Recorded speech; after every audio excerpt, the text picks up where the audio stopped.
সবকিছু ঠিক থাকলে বিএনপি চেয়ারপারসন বেগম খালেদা জিয়াকে আজ মধ্যরাতের পর অথবা শুক্রবার ভোরে লন্ডনে নেওয়া হবে।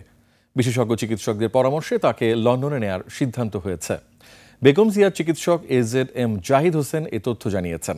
খালেদা জিয়ার সুচিকিৎসার জন্য এয়ার অ্যাম্বুলেন্স দিয়ে সহযোগিতা করছে কাতার। সিরাত আল মুস্তাকিমের রিপোর্ট। নতুন এবং ফিরে আসা গ্রাহকদের জন্য নগদে চলছে ক্যাশব্যাক সহ প্রতিদিন হাজারো উপহার জেতার সুযোগ। হবে আশা আর ফেরা, সারপ্রাইজ সেরা। সব গুঞ্জন আর জল্পনার অবসান ঘটিয়ে কাতার সরকারের পাঠানো বিশেষ এয়ার অ্যাম্বুলেন্সে বৃহস্পতিবার মধ্যরাত থেকে শুক্রবার ভোরে লন্ডনের উদ্দেশ্যে উন্নত চিকিৎসা নিতে যাত্রা করবেন বিএনপি চেয়ারপারসন ও সাবেক প্রধানমন্ত্রী বেগম খালেদা জিয়া।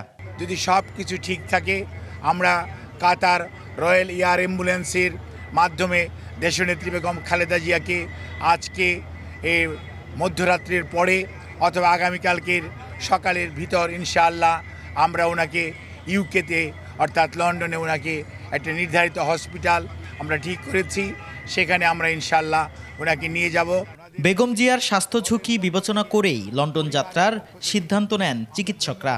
মেডিকেল বোর্ডের পরামর্শের বাইরে কোনো অবস্থাতেই ওনার পরিবার অথবা আমরা দল কোনো অবস্থাতেই কোনো চিন্তা করছি না। আমি আপনাদেরকে যে সমস্ত চিকিৎসকদের কথা বলেছি সবাইকে নিয়ে আমাদের ভার্চুয়াল কিছু মিটিং কালকে 3 বার হয়েছে।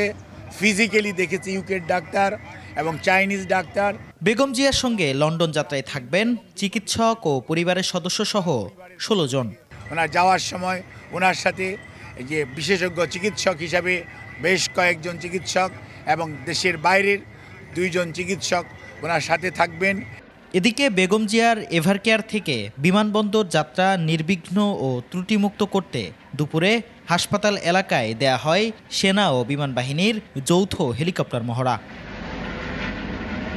নভেম্বরের 27 তারিখ থেকে সংকটাপন্ন অবস্থায় রাজধানীর এভারকেয়ার হাসপাতালে সিসিইউতে চিকিৎসা চলছে বেগম খালেদা জিয়ার।